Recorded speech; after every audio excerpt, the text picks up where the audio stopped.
Hello, everybody. I have Stephen Sprague here with me, CEO of RIVETZ, and he has been active in the blockchain space, technology space, since 2013. RIVETZ completed an ICO in September of 2017 and is working to deliver advanced cybersecurity controls available to users. You've got the floor, sir. Thank you very much. Thank you. Thank you. So thank you, everybody. It's been a fun, long day, so I hope you're completely saturated on blockchain.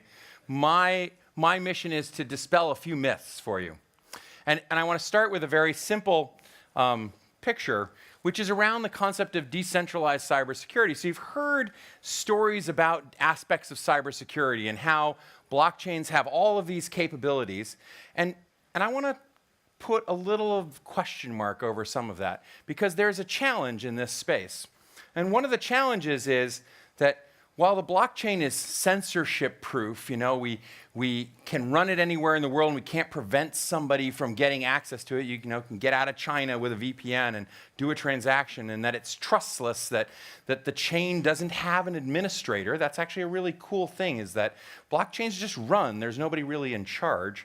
And that it's an immutable ledger, and we all agree that the data written to a chain, you can look at it and you can verify that it's never changed. It's the ability for the internet to store fact. There's a problem, though, and the problem is really wrapped around this fundamental question of, was the transaction intended? If all I have is a chain, I can't prove that someone didn't borrow my private key. So we know the transaction happened, we know it was signed by a private key, but on chain, I have no evidence as to whether my private key was operated by me, operated by the Russians, operated by the 400-pound guy in Detroit. You can pick your hacker in the world. So we propose a simple solution to this problem. It's at the heart of this is that we have keys and instructions, and we're creating keys and instructions. And by the way, this is not unique to blockchain. We do the same thing in IoT. We tend to do the same thing with nuclear missile launches, too. We have like a suitcase. Inside the suitcase, we create an instruction. We send it over a public network to a silo, and then hopefully some dude in a silo looks at the message and checks the signatures before he processes the information in the silo. Basically, a silo is a very simple smart contract. And I want to preface this by saying, just think of this as the sort of Red October version of actually how sort of nuclear messages work. But you can think of it as secure messages. We don't trust the network. The network is air. We send it over a radio. Anyone can listen. So what we're proposing is, how do we add to the blockchain this concept of a second key? And a second key that incorporates a health and integrity snapshot of the thing that sent the transaction. So that ultimately on chain, I can now have a piece of evidentiary proof that with just the chain, I can look at the chain, I can say, this thing in this condition with these controls sent this transaction. Now, the good news is we anticipated blockchain way back in the late 90s, and a group of us got together and started an industry standards body called the Trusted Computing Group, and we're at depends on who you count, but today there are probably about 2 billion PCs that have shipped with hardware security technology on them, somewhere around 1 billion to 1.5 billion mobile phones. And so there's infrastructure already in place. You've experienced this. Things like Apple Pay use trusted computing, things like Samsung Pay or Samsung Knox. There's technology in many of the different PCs from different vendors in the marketplace, and it's industry standard capabilities that are there. And so we propose, how do you take this technology, you wrap it around the process of creation and formation of rules? Kind of like a Trezor. A Trezor is a trusted computing device. It's a secure device in which we actually can form an instruction. And in that process, let's take a snapshot so we know that it's a real Trezor. Like if you get a Trezor and you ordered it off eBay and has somebody else's firmware in it, what's it doing? I don't know. That's a problem. You want to make sure that it's really a real Trezor, that it actually came from Trezor. And so the same thing is true on all of this ecosystem. How do I know the transaction sent was the transaction I intended? And so if we add a second hash to the chain, and this is actually a transaction that RIVETZ did a pilot of back a year and a half ago, and we have a video of it up on our website. You can go look at it. It's kind of a little grainy video. But it actually shows an attestation test as part of a blockchain transaction, probably the most secure financial transaction ever done. because we actually measured and integrated into the proof of the certificate of the execution of the transaction, proof of the health and integrity of the device. So what are rules? Because now we can enforce rules in these devices that are enforced by a trusted execution environment. Simple things like PIN numbers and biometrics and passwords. Did you use a PIN number? Was a biometric in place when you processed this transaction? Was the transaction in an execution environment that was verified? We could have external controls.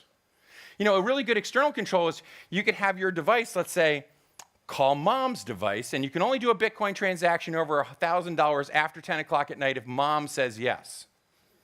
By this way, great, because mom will get a phone call saying, hey, mom, you got to push the button on the phone because I'm doing this transaction, and you know, this will improve your relationships with your mother. And so we're trying to figure out then the economic model, because if we have all these external controls like geolocation or beacons or many other services, how do we pay for them? And so when you look at the core of what RIVETZ does, actually our token, and I won't spend a lot of time talking about our core business, but our token is about how we compensate for those cybersecurity controls. So how does a device have a source of funds that it can spend on specific controls, then have those controls as part of the transactions? By the way, don't care if this is for blockchain. Do this for cloud authentication, for an IoT instruction. Before I open the dam valves on the dam and let the water out, maybe we should check and see if it's coming from a control system that's actually near the dam and not from Russia. Or again, pick your favorite location of choice where somebody can send instructions. Today, we function in a world that has known users with unknown compute. And unknown compute is very dangerous in blockchain because it's the thing that forms the instructions. If you don't know what computer is sending the instructions, guess what? We have no idea what instruction was being sent. Why is this important? Why should anybody care? If you're doing a project or an ICO or a token or something on blockchain, the data is fake news. If you can improve the quality of the data that's on the chain, we can increase the value of the data on the chain. If we can increase the value on the data in the chain, then everybody's project value goes up. So fundamentally, we have a really cool thing. We have an immutable ledger. Let's assure that the data on the chain is the data that we intend, and then we can prove the quality of it. It's never an absolute.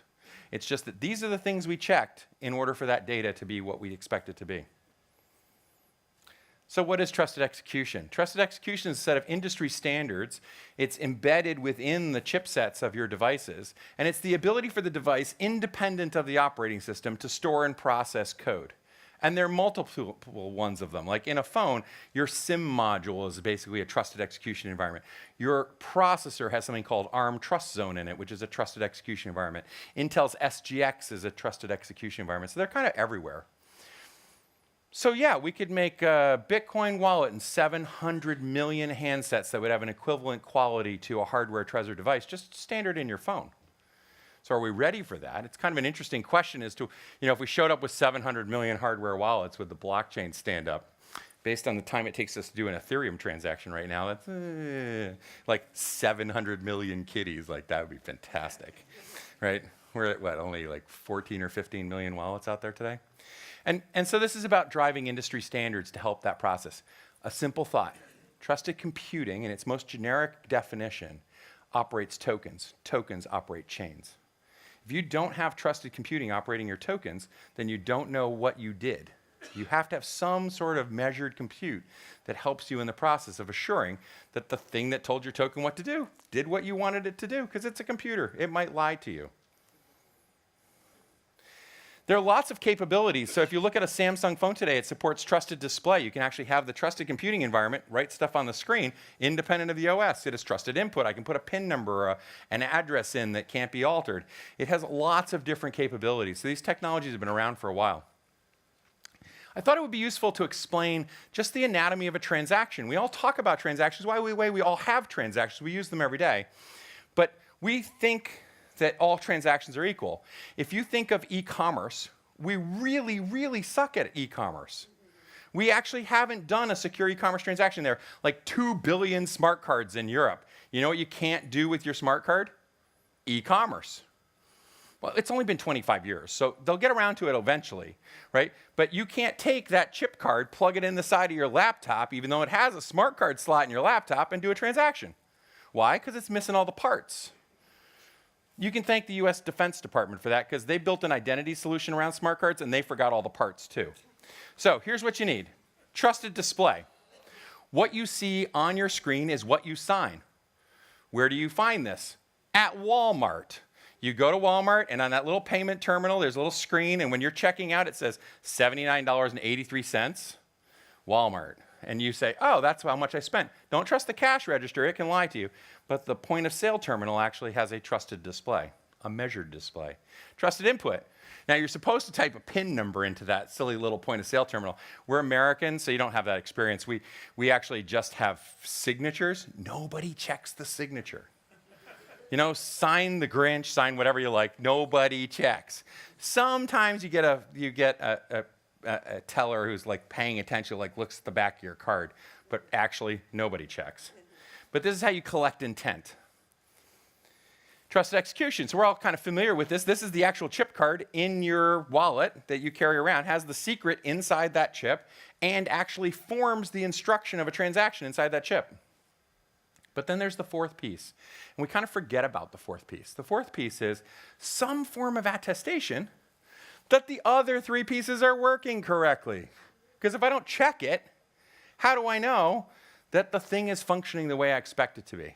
And so this, fortunately, has been designed for the last many 20 years plus now, using the concept of basically a Merkle tree and a hash in your device. So when I walked into my first real sort of serious Bitcoin conference, the Miami Bitcoin conference in 2014, I was like, oh my God, I've been looking for one of these. We'd shipped hundreds of millions of trusted computing devices, and finally we have a place to store the evidence that the devices are operating the way we expect them to. This is a little bit of a messy picture, but it tries to show a simple concept. So today in cybersecurity, what we do in banking is we set up video cameras everywhere on the internet. We store all your bits, we store your keystrokes, we store your traffic, we look at you, we watch you, we look at the packets going in and out, we try and figure out what country you're in. We track every piece of information that's possible to collect, and then we compute a risk score to determine whether or not you are socially acceptably doing a transaction today. And by the way, if we could decide whether you've been drinking or not, that'd be even better if we could include that in the risk score. What we actually would like to happen in blockchain, because by the way, blockchain is censorship proof, so I can't use network security to assure the integrity of the transaction, because network security is by its nature censorship. I block things, I put up a firewall. So how are we going to do this? So on a decentralized basis, our opinion is that the device, the trust agent in your device, should be able to go out to external services and say, hey, tell me about myself. Am I feeling good today? Am I in the right location? Am I within the policy controls that my owner has set that says I should be allowed to do a transaction? And if I am, then let my transaction advance. And so we think the device plays a very important role. First, I know the integrity of the device, and they ask the device to check a series of controls, combine those together, and now I can put evidence on the chain that a known device in a known condition with a known set of controls produced a transaction. This is about creating a proof. Take any project you're looking at, take the claim that they're making, and then step back for a second from that claim and say, cool, how do I know that? Like, how do I know the person's passport is on the chain? Who put it on the chain? Well, if somebody stole a key that can put an attribute for an identity on a chain, then the person who stole the key can put an attribute on the chain. That's an interesting challenge. So when it comes to actually proving something, this goes to the quality of the data, you actually have to be able to form the proof. So just step back and look and say, cool, I just made a statement about what my chain project can do. Tell me whether you have the evidence to do that, or do you need the Windows log files? Because you might need the Windows log files to prove the thing that says your key wasn't stolen. And certainly, if I told you that the future of all blockchain security was getting your Windows log files straight, that wouldn't go over well here. Right? We're trying to do this on chain, but we haven't put the evidence on chain to help us to secure that process. So the idea of a token as a new economic model for delivery of service, this is a really interesting challenge. This is about building utility. This is how services are paid for by a device. This is not a security. This is the tools for which we are going to conduct commerce and conduct business back and forth so that devices can pay for the services that they need. A device needs an allowance, and that allowance needs to run within a policy fence that the owner controls, so your device only spends money on the things you authorize. So at the end of the day, it's about high assurance instructions. A known user on a known device in a known condition, producing the instruction you intend. And if we can have chains recording instructions you intend, and we can provide the evidentiary proof that this was true intent, then we've accomplished our purpose. Thank you very much.